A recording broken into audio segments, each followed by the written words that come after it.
Happy Sunday, and before I head out for showings today, I wanted to drop our Sunday episode.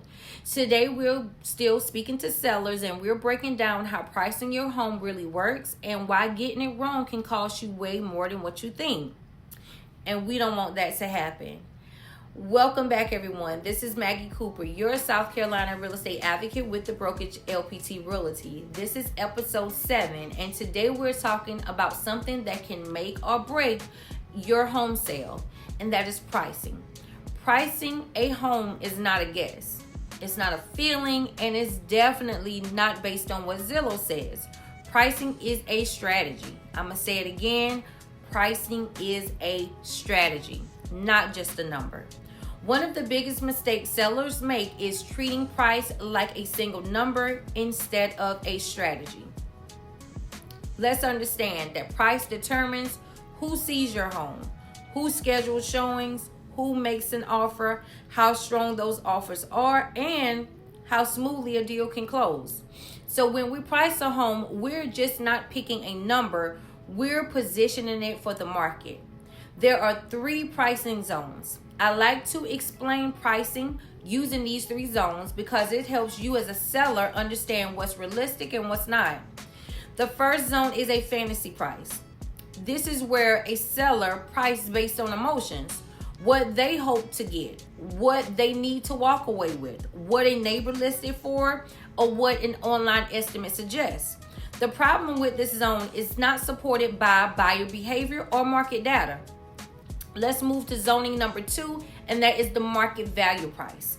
This price is based on recent sold homes, pending sales, condition, location, current market activity, and there's nothing wrong with this zone. This reflects what buyers are actually willing to pay right now. And zoning 3 is the strategic price. This is where pricing becomes powerful. Strategic pricing is designed to attract more buyers, create urgency, increase showings, and sometimes even generate competition. Sometimes that means pricing right at market value, and other times that means pricing slightly below to drive demand. The goal is activity, not just being listed and sitting on the market. Let's move to condition directly affects value. You can have 2 homes that can be the same size in the same neighborhood and still be worth very different amounts. And some people, they say, why? Because condition matters. Things like the age of the roof, the HVAC age, updates, maintenance history, layout, and curb appeal. All of these impact how buyers perceive value, which means pricing must reflect the condition of your home and not just the neighborhood. Next, let's move to understanding active versus pending versus sold. What really matters? This part confuses a lot of sellers, so let me break it down. Active listings are your competition. Pending homes show you what buyers just agreed to pay, but not the actual price. And so be clear. And then sold homes confirm where that money actually lands. So again, active tell us your competition. Pending shows you current buyer behavior, not the price. And the sold, that's where you confirm the reality. We look at all 3, but sold and pending carry the most weight. Next, online search brackets. Most sellers don't realize this. Buyers don't search exact price. They search ranges from $250,000 to $275,000, $275,000 to $300,000. So pricing at $275,100 instead of $274,900 can actually remove your home from a buyer search entirely.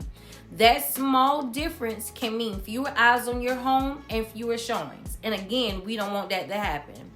Next, let's talk about the danger of overpricing. I want to explain this part carefully because it's often misunderstood. When a home is overpriced, it's not that a buyer thinks that something is wrong with the home.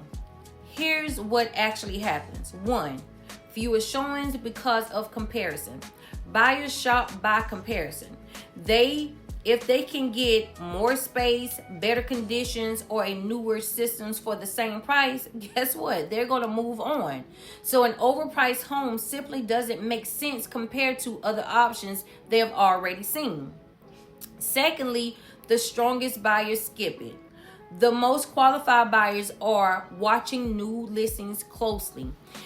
They have already seen similar homes and are guided by experienced agents. If the price doesn't align with the condition or the market data, these buyers don't tour it, which means you miss the best buyer pool early on. And third, you lose the new listing momentum. The first 7 to 14 days on the market is critical. That's when buyers alert go out, agents are closely watching for new listings, and interest is the highest. If the price is too high during the window, buyers pass, and that momentum is hard to get back sometimes. And then 4, price reductions change leverage. When a home is reduced later, buyers start thinking they didn't get the traffic they wanted. They might be more negotiable now. Let's wait and it could drop again. So instead of competing, buyers negotiate harder. 5, why homes often sell for less after overpricing. When a home starts overpriced, it misses the strongest buyer window. It sits longer, it becomes stale, and buyers expect concessions. That's why homes that are priced correctly from the beginning often net more than homes that start high and chase the market down. Next, let's move on to appraisal reality. Most buyers use financing, which means an appraisal will be involved.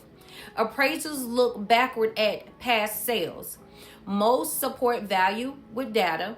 Overpricing increase the risk of lower appraisals, renegotiation, or frankly, deals falling apart. Next, let's talk about price is part of marketing. This is important. Marketing can't fix a bad price. Price determines your buyer pool, online visibility, and showing traffic. You can have a great photo, strong marketing, but if the price doesn't make sense, buyers won't engage. Next, who sets the price? Pricing is a partnership. I bring the data as an agent, market insight, and strategy. You bring the knowledge of the home, your goals, your timeline. The market ultimately decides. Buyers confirm value and appraisers validate it. Pricing is a moving strategy. Pricing isn't something we set and forget. We monitor showings, feedback, and market shifts. And we adjust strategically when it's needed, not emotionally. So, what's next in episode 8? In the next episode, we're talking about what happens after your home hits the market. The first 10 days, showings and feedback. What activity really tells us, when adjustment makes sense, and how we respond strategically and not emotionally. So if you are a seller that's thinking about selling and want to understand how pricing will work for you and your home, let's talk. DM me, call or text me, schedule a seller's consultation. I'd rather explain pricing up front than fix problems later. And as I always say, the process is personal, but the purpose is promise. Always trust the process. And until next time,